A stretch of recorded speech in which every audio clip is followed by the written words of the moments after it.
La série Emprise, le parfait équilibre entre traditionnel et modernité. Dans cette vidéo, on va passer en revue ces 4 épisodes qui étaient juste époustouflants, que ce soit sur le plan cinématographique ou que ce soit pour le jeu d'acteur. On peut dire que là, les gars, franchement, Marodi nous sert du lourd. Dès le premier épisode, la série nous plonge dans une atmosphère de dingue. Dès la première scène qu'on va analyser, on est scotché, hein. L'audience est scotchée, la tension monte d'un cran directement et on ne peut que rester focused. C'était vraiment l'une de mes scènes préférées, hein, parce que les scènes d'ouverture sont remplies d'informations. Elles peuvent même parfois résumer toute la série, hein. Et avec cette scène-là, on a droit à beaucoup d'informations concernant le personnage de Rama.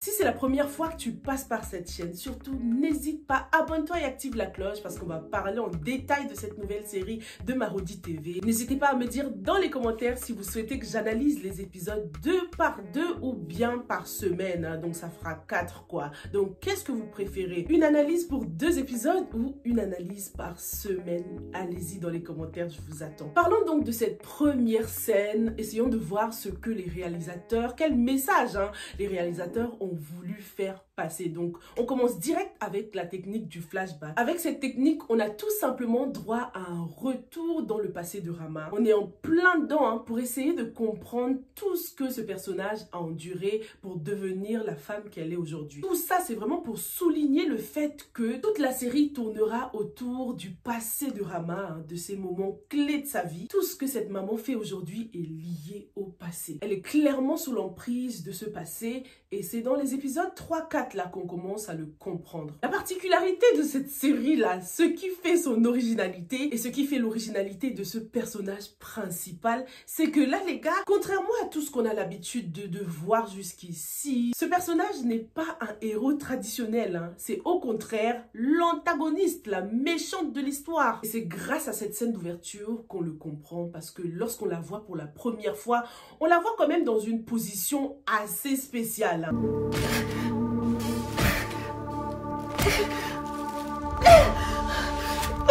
En train de tuer quelqu'un ou bien d'essayer d'assommer quelque chose quoi. Comme si elle était en train de commettre un meurtre. Même si par la suite on découvre qu'il y a eu peut-être des violences dans la pièce parce que tout est sans dessus dessous. Lorsqu'on voit ce personnage pour la première fois, on pense pas à tout ça. Elle n'est pas forcément en mode légitime défense. Elle n'est pas en train de se défendre. Elle est en train d'assommer quelqu'un qui est déjà à terre et elle est couverte de sang. C'est une scène d'horreur, hein, qu'on découvre là. Cette femme forte comme ça qui est en train d'assommer quelqu'un ou quelque chose. Elle est presque en transe, hein, parce que ce n'est qu'à la fin, lorsqu'elle s'arrête, qu'elle réalise un peu ce qu'elle venait de faire, qu'elle réalise qu'elle est couverte de sang quoi. Cette scène d'horreur est encore plus intensifiée par le sang, hein.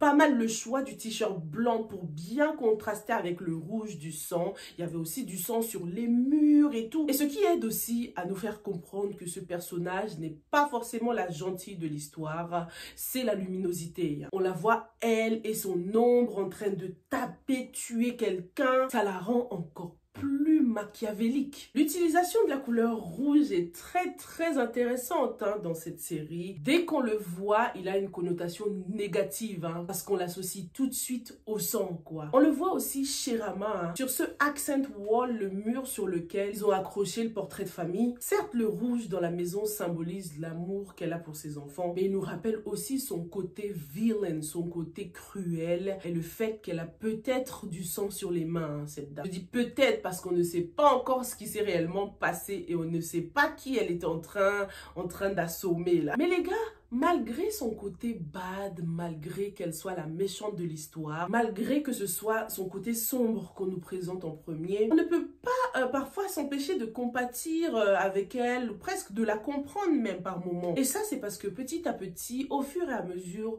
on découvre que c'est peut-être elle la victime de l'histoire en fin de compte. Il y a ce truc qu'on appelle kicking the dog, tu vois, taper sur le chien qui est déjà à terre. C'est une espèce de métaphore pour décrire quelqu'un qui s'en prend à plus faible que lui, quoi.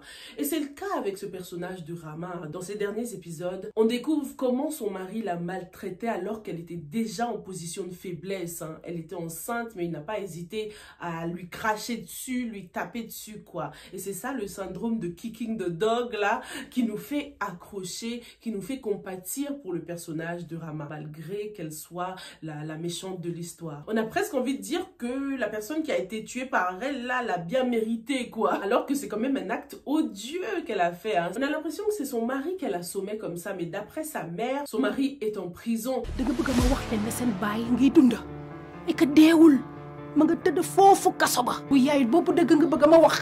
il y avait tellement de sang que ça donnait l'impression que quelqu'un était mort, quoi. Même si on ne nous a montré aucun corps, hein, aucune chair, on utilise notre propre imagination pour deviner ce qu'il y avait hors champ. Donc on verra bien par la suite si Rama a réellement commis un meurtre, quoi. Et si réellement cette première scène, cette scène d'ouverture était une scène dans le passé ou dans le futur, quoi. Parce que ça peut être un flashback, mais ça peut aussi être un flash forward. Dans certains de ces flashbacks, on constate qu'elle a une perruque différente. Donc, vous imaginez si cette scène d'ouverture est en fait un flash forward et qu'elle va finir par tuer son mari, en fait. Parce que pour l'instant, on a l'impression que le secret de Rama, c'est qu'elle a envoyé son mari en prison, hein. Pas qu'elle l'a tué. Donc, dites-moi ce que vous en pensez. Est-ce que cette scène d'ouverture est un flashback ou un flash forward? Une scène qui nous décrit ce qui finira par arriver, ce que ce personnage de Rama va devoir faire pour sortir de l'emprise de son mari. Bon, on a parlé de la première chose qui nous fait compatir avec elle, hein, le syndrome de kicking the dog, le fait qu'on s'en prenne à elle alors qu'elle est déjà en position de faiblesse. La deuxième chose qui nous fait compatir avec ce personnage, c'est qu'elle éprouve quand même des remords. Après l'acte, on constate qu'elle est dégoûtée par ce qu'elle venait de faire, ça l'écoeure. Du coup, malgré que Rama ait peut-être commis un acte odieux, we're still rooting for her, quoi. On a toujours envie qu'elle en ressorte gagnante. Donc je disais tout à l'heure que la pièce indique qu'il y a eu lutte quand même, hein. On dirait que tout est en pagaille, comme si Rama était victime de violences conjugales. À un moment donné, je crois que c'est dans l'épisode 3 ou 4, on observe qu'elle ramasse son bin-bin sur le lit. Hein. Le bin-bin a été déchiré. Elle essaye de récupérer les perles sur ce lit plein de sang. Donc ça fait quand même penser à du viol quand même. Hein. Sachant que le bin-bin, ça doit être autour de la taille. Ça a une connotation très sexuelle, très érotique. Pourquoi est-ce que ça a été arraché comme ça, quoi? Personnellement, ça m'a fait penser à une tentative de viol, quoi. Sachant que l'acteur qui joue le rôle de son mari, c'est celui qui a joué le rôle de Badou dans la série Karma. Donc, il joue parfois des personnages avec une très très mauvaise réputation, une réputation de violent, de violeur même, de bandit, d'agresseur d'enfants même. Donc, on ne peut que penser au viol ou en tout cas à une tentative de viol. Dites-moi ce que vous en pensez dans les commentaires. Dans certaines parties du flashback, on voit à quel point Rama a tenu à protéger ses enfants. Elle a tout fait pour les protéger de son mari, comme si ce mari voulait s'en prendre à eux physiquement, quoi. Pendant la scène où il les cherchait, là, where are my kids, je me disais, mais pourquoi tu les cherches alors que quand ta femme était enceinte, t'as pas hésité à lui cracher dessus, à presque à shooter son ventre même?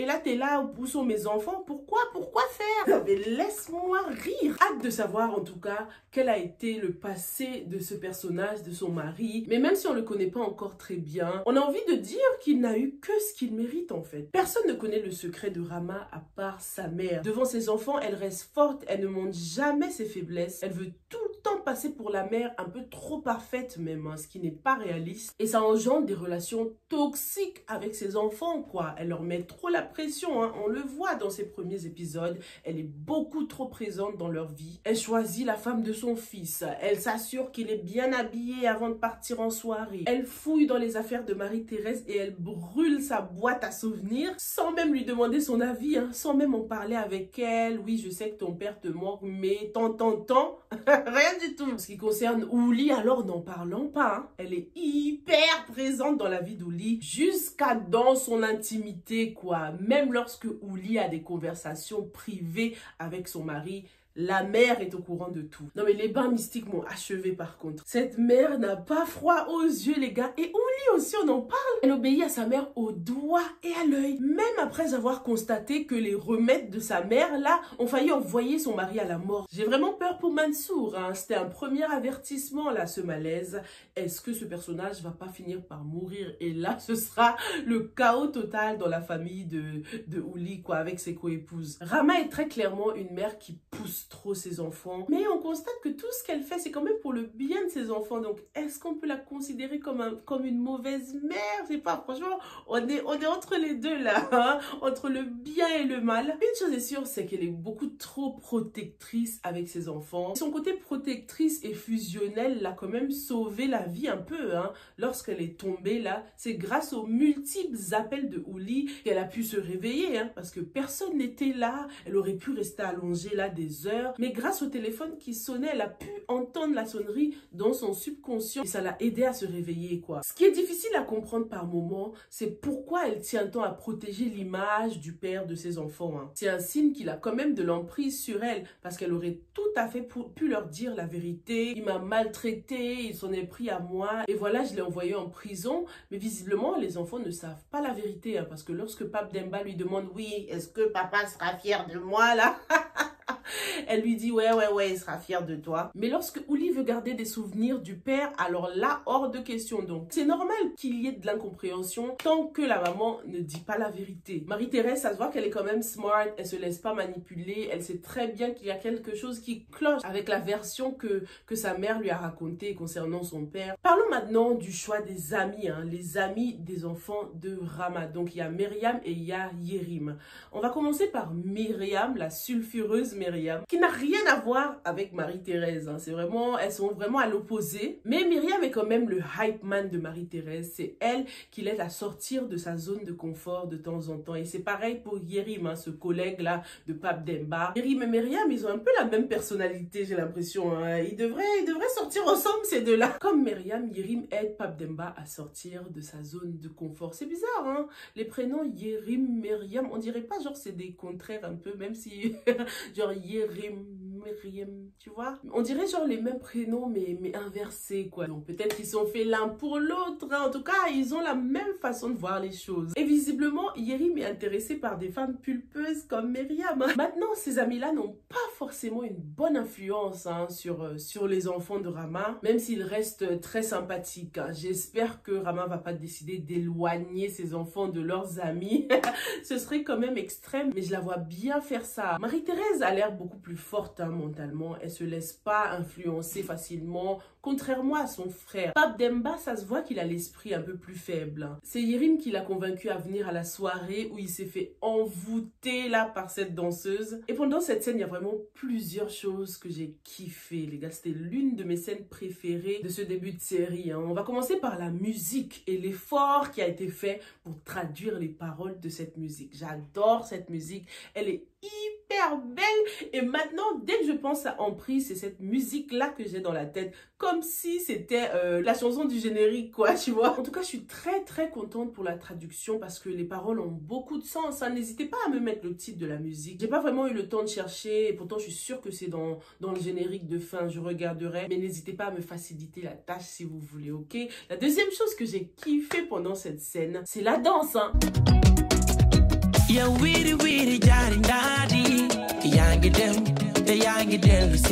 Oh là là là là, mais les danseuses là, elles sont trop talentueuses. C'était très sexy. Hein? Oh là là, non. On m'a toujours dit que les Sénégalaises excellent dans l'art de la séduction. Et cette série l'a prouvé hein, avec les bin, tout ça. Oh là là, mais je kiffe le beau mélange là, le bel équilibre entre moderne et tradition hein, dans cette série, j'adore ça. La troisième chose que j'ai kiffé pendant cette scène, c'était l'utilisation de la lumière et surtout la lumière violette, hein, symbole d'érotisme et de fantasme. Le violet a été tellement bien utilisé dans cette scène, il était même parfois nuancé et lorsqu'il devenait de plus en plus foncé comme ça symbolisait que le désir augmentait hein, chez Pape Demba. Il a totalement flashé, hein. Il a totalement fantasmé sur cette danseuse et comme par hasard, elle lui met un bin violet autour du cou aussi. Hein. Donc cette couleur était présente pour symboliser l'érotisme et le fantasme, quoi. J'ai aussi aimé le passage dans le noir pour bien symboliser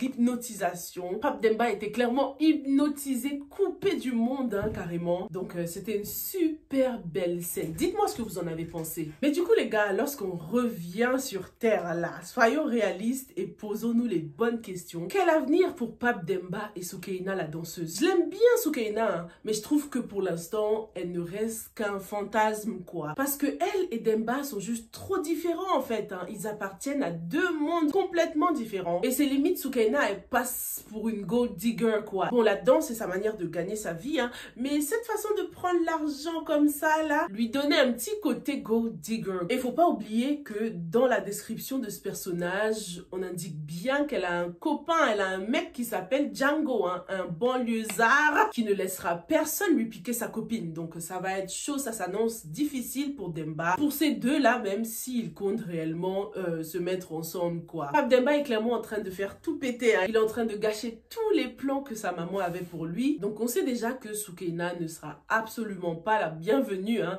dans la famille. Parlons un peu de Diary, hein, la femme parfaite pour Pape Demba. Diary, elle est bien, elle est parfaite, mais un peu trop moderne. Elle n'a pas ce côté traditionnel. Il lui manque ça. Hein. Elle est un peu trop moderne, Diary. Elle néglige visiblement les secrets de séduction traditionnels. Et le problème avec Pape Demba et Diary, c'est qu'ils se considèrent tous les deux comme acquis, quoi. Même si on ne les a pas encore vus beaucoup de fois, on a l'impression que leur relation est devenue une espèce de routine, là. Certes, il y a encore cette flamme amoureuse, mais il leur manque quelque chose, quoi. C'est un peu trop scolaire. C'est pas très fun, tout ça, tu vois. Diary, c'est pas la meuf qui va faire la folle, s'amuser. En même temps, sa mère et elle viennent de la haute, hein. Ils sont très très riches, hein, la famille Wurus. Donc c'est normal que Diary manque un peu ce côté fofolle, ce côté ghetto, on va le dire clairement. D'ailleurs, ça m'a fait rire lorsqu'elle a trouvé les bin-bin là dans la chambre de sa mère. Est-ce que cette maman Awa voulait les montrer à sa fille ou bien ce sont ses propres bin-bin à elle? Parce que je me suis tout de suite dit, mais elle utilise ça pour séduire qui là? Elle était devant le miroir en train de bien arranger ses bagues et tout. Et pourtant, on ne nous a pas encore parlé du papa de Diary. Hein. Ce qui est curieux aussi avec la relation entre Pape Demba et Diary, c'est qu'on n'a pas vu la naissance de la relation. Hein. Comment ils se sont rencontrés, comment ils sont tombés amoureux. On est vraiment entré en plein dedans et bam, bam, bam, dans un mois, ils doivent déjà se marier, quoi. C'est fait exprès, hein, pour supprimer un peu ce côté true love. Peut-être qu'au final, ils vont réellement finir ensemble parce que mine de rien, Diary est quelqu'un de bien. Mais on verra bien par la suite. Hein. Peut-être que le problème viendra de la maman de Diary parce que d'après les descriptions des personnages et d'après la bande-annonce, on sait déjà que maman Awa et tonton Djily vont travailler ensemble, quoi. Ils vont escroquer de l'argent, ces deux-là. En parlant de Djily, grâce à lui, on a encore une fois vu à quel point Pape Demba était hyper faible d'esprit. Hein. Lorsqu'il découvre que Djily détourne de l'argent de l'entreprise pour transférer ça dans son compte en Suisse, le mec il est en train de se préparer une belle retraite dorée. Djily prend tout de suite le dessus, hein, sur Demba en se mettant derrière lui comme ça. Il avait tout de suite de l'emprise sur lui. Et du coup, avec ce personnage de Demba, on a l'impression que tout le monde lui dit toujours quoi faire, quoi. Qu'il ne peut jamais prendre ses propres décisions. Est-ce qu'il en voulait réellement, hein, de cette promotion? Est-ce qu'il voulait réellement de Diary? Tout lui est imposé et ça va bien finir par péter, les gars. Continuons avec l'amitié parce que c'était ça notre point principal. Hein. On a parlé de Myriam, l'amie de Marie-Thérèse. On a parlé de Yérim qui a ensuite influencé Pape Demba. Parlons maintenant de Ouli. Ouli, c'est la seule qui n'a pas d'amis. Hein. Et je trouve ça curieux et limite pas très sain. Peut-être qu'on va nous montrer son ami par la suite, mais je trouve que c'est aussi fait exprès pour représenter l'emprise que Rama a sur sa fille. Rama, c'est le père de Ouli, c'est la mère de Ouli, c'est sa meilleure amie. Hein. Ouli n'a personne à part sa mère. Elle n'est pas forcément très proche de sa petite sœur. Hein. Non seulement à cause de l'écart dans l'âge, mais on dirait que Marie-Thérèse, elle est un peu dans sa bulle, dans son monde. Elle est beaucoup plus proche de son frère que de sa sœur, hein, parce que les deux habitent ensemble, quoi, de toute façon. En ce qui concerne Ouli, sa mère, c'est son tout. Je me demande même si c'est pas sa mère qui lui a trouvé ce mari actuel, hein, cet homme riche là, Mansour. Est-ce que Ouli avait un mec avant, un mec qu'elle a réellement aimé? Avec ce personnage de Ouli, on dirait qu'elle vit pour sa mère en fait. Elle vit pour lui faire plaisir, elle vit pour la satisfaire. J'aime bien quand même, hein, la relation qu'elle a avec sa mère. Encore une fois, l'équilibre parfait entre la tradition et la modernité. Avec Rama qui fait tout pour que sa fille tombe enceinte d'un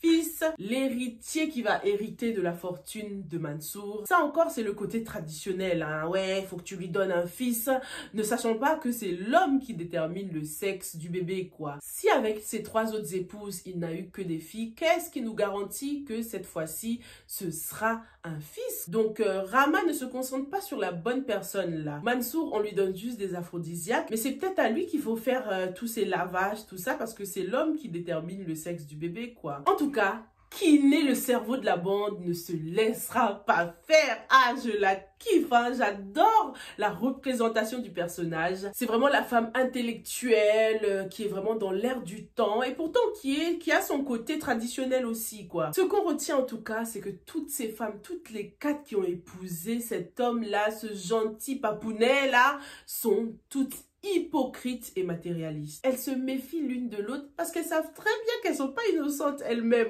Elles sont hyper superstitieuses et elles sont là pour les mêmes choses, hein. Hériter de la fortune de leur mari. Rama aussi est très matérialiste. On le voit à travers les cadeaux que ses enfants lui offrent, hein. Bijoux en or, grosses voitures. Bon, après, il y a l'exception, hein. Il y a le séjour à la Mecque. J'ai aimé comment ils ont fait ça, hein. Elle passait vraiment pour la maman parfaite, la bonne figure maternelle, la mère qui a tellement de valeur dans les yeux de ses enfants, la mère pieuse qu'on envoie à la Mecque, et au fur et à mesure, on découvre qu'en fin de compte, elle n'a même pas les critères pour aller à la Mecque, hein.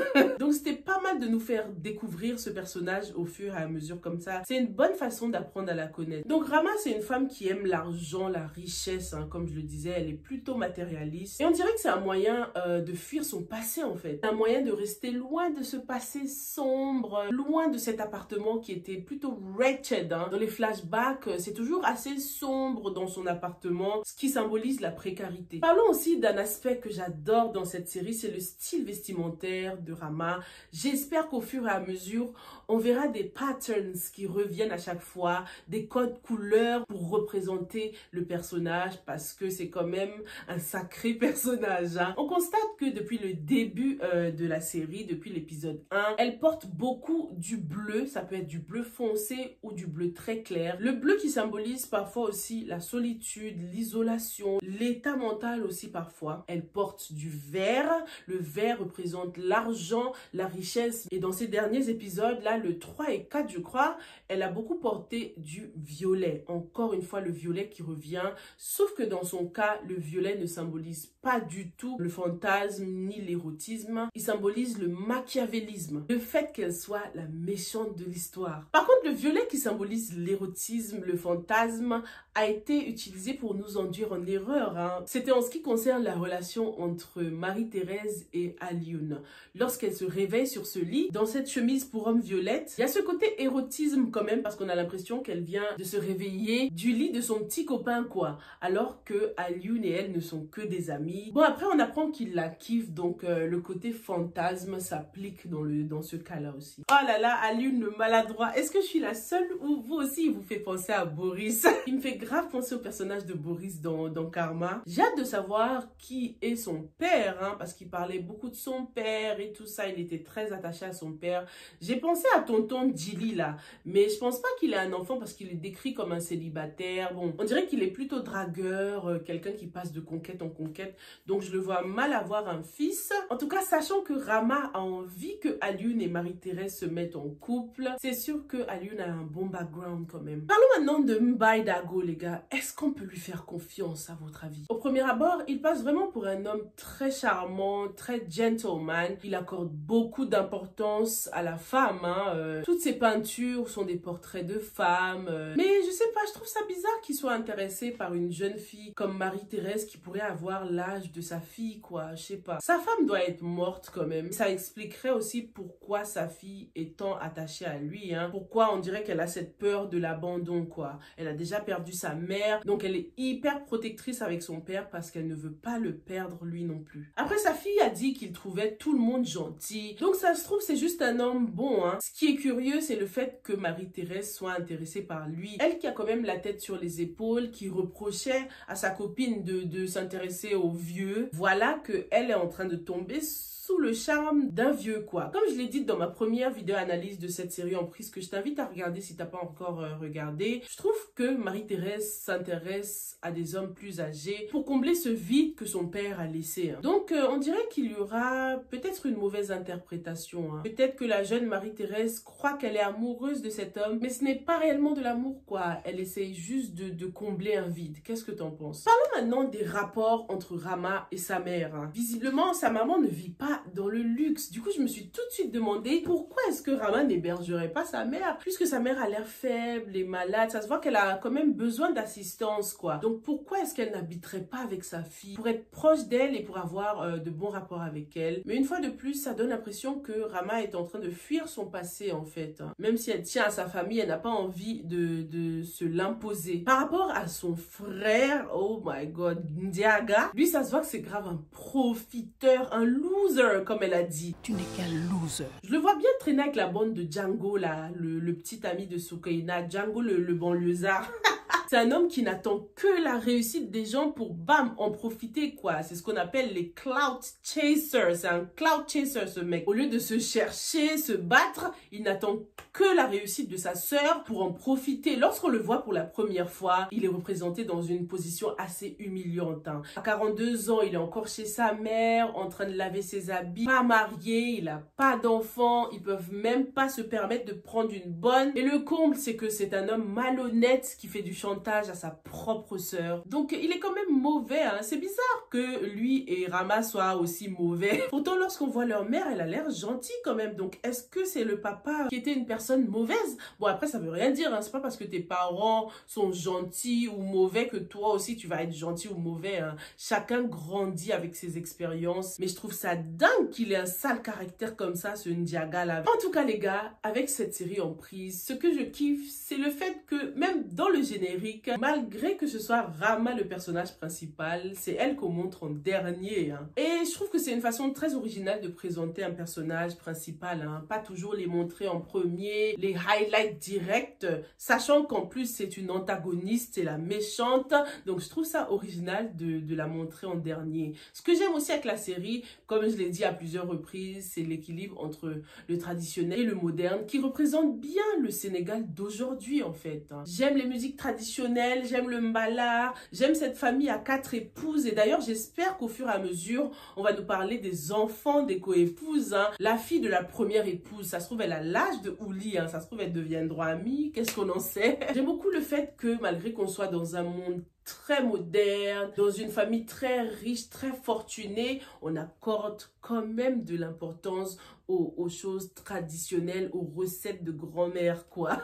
Et ces mamans, malgré le fait qu'elles soient très traditionnelles, ont aussi ce côté super moderne, hein. Regarde par exemple lorsque Diary essayait sa robe de mariée. Ça m'a étonné que ces mamans qui ont ce côté traditionnel n'aient pas fait de remarques sur son décolleté plongeant, même si c'était très très beau. En général, nos mamans, elles vont dire est-ce que c'est pas un peu trop décolleté? Tu vois, elles vont faire une réflexion, quoi. Mais c'était pas le cas avec Rama et Awa. Ce qu'on retient en tout cas avec ces 4 premiers épisodes, c'est qu'à force de trop vouloir couver les enfants, ça part en cacahuète. Les choses sont clairement en train de déraper, hein. Demba a flashé sur une meuf, Marie-Thérèse est en train de kiffer sur un vieux, Oulia a failli envoyer son mari à la morgue. Est-ce que Rama n'aurait pas mieux fait de lâcher prise, hein, de laisser ses enfants faire leurs propres erreurs lorsqu'ils étaient un peu plus jeunes? Ce qu'il faut retenir aussi, c'est que son mari est en prison en ce moment, d'après les informations qu'on a jusqu'ici. Ce qui veut dire que Rama n'est pas du tout à l'abri, elle est clairement en danger. Donc ce sera intéressant de voir comment est-ce qu'elle va réussir à se débarrasser de ce danger. En tout cas, si la première scène du premier épisode est en fin de compte un flash forward, on sait déjà ce qui va arriver, hein. Rama va peut-être finir par tuer son mari. En tout cas, plus on avance, plus j'ai some kind of respect pour cette femme quand même, qui a pris cher, qui a tout fait et qui continuera de tout faire pour protéger ses enfants et assurer leur avenir. Dis-moi dans les commentaires ce que tu as pensé de ces 4 premiers épisodes. Hâte de te lire et on se retrouve dans l'analyse des prochains épisodes de Emprise. Stay safe and stay blessed. Bye!